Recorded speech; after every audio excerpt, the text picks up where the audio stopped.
একজনের টাকা পয়সা হয়েছে, এই জন্য হিংসার বশবর্তী হয়ে তাকে কিভাবে দাবিয়ে রাখা যায় এই চিন্তা ভাবনা আমরা আছি।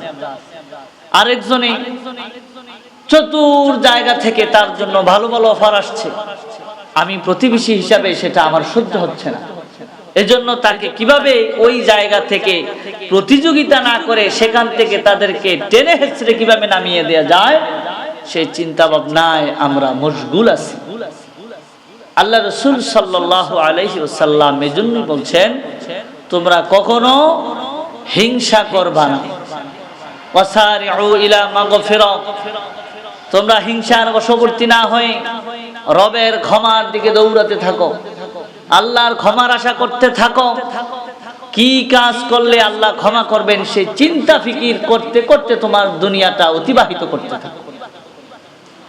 যদি এই জাতীয় কাজ আমরা না করি, আল্লাহ রাসূল সাল্লাল্লাহু আলাইহি ওয়াসাল্লাম বলেন, ওয়াসিকাল্লাযীনা কাফারু ইলা জাহান্নামা যুমারা, মনে রাখবা জাহান্নামের ফেরেশতারা তোমার জন্য লাঠি নিয়ে রেডি হয়ে আছে।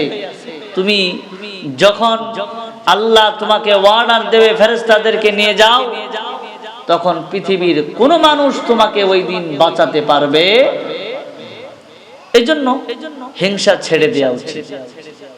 হিংসা থাকাটা কোনো মানুষেরই কাম্য নয়, এটা কোনো মানুষের জন্য সুখকর ভালো কোনো অভ্যাস হতে পারে না। দেখেন, আমরা ছোট্ট মানুষ, 3.5 হাত বডি আমাদের।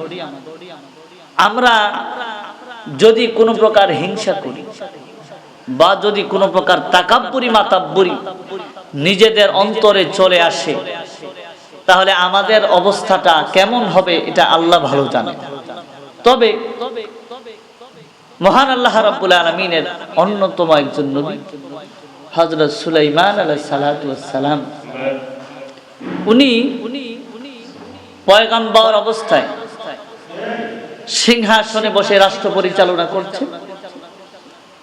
যখন উনি বিয়ের উপযুক্ততা লাভ করলেন, তখন সারা রাজ্যের ভিতরে ছড়িয়ে দেয়া হলো হযরত সুলাইমান আলাইহিস সালাতু ওয়াস সালাম বিবাহ করবে, পাত্রী দরকার। এই খবর সারা দেশের ভিতরে ছড়িয়ে গেছে।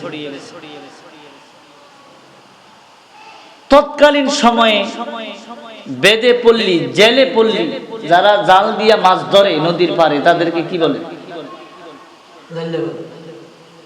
এটা মানে উনি একলাই জানে, আপনারা জানেন না কেন? কি কয়? জেলে, জেলে পল্লী। জেলে পল্লীর এক মা আর মেয়ে মাথা চাচ্ছে, মেয়ের মাথা মা চাচ্ছে। কোথায় কোথায় ওই মেয়েটা বলতেছে, মা শুনলাম সুলাইমান নবী নাকি বিবাহ করবে, পাত্রী খুঁজতেছে। আরে সুলাইমান নবীর বউ যদি আমি হইতে পারতাম। তখন মা মাথার ভিতরে এভাবে জোরে একটা ধাক্কা মারছে, কোথায় রাজা আর কোথায় তুই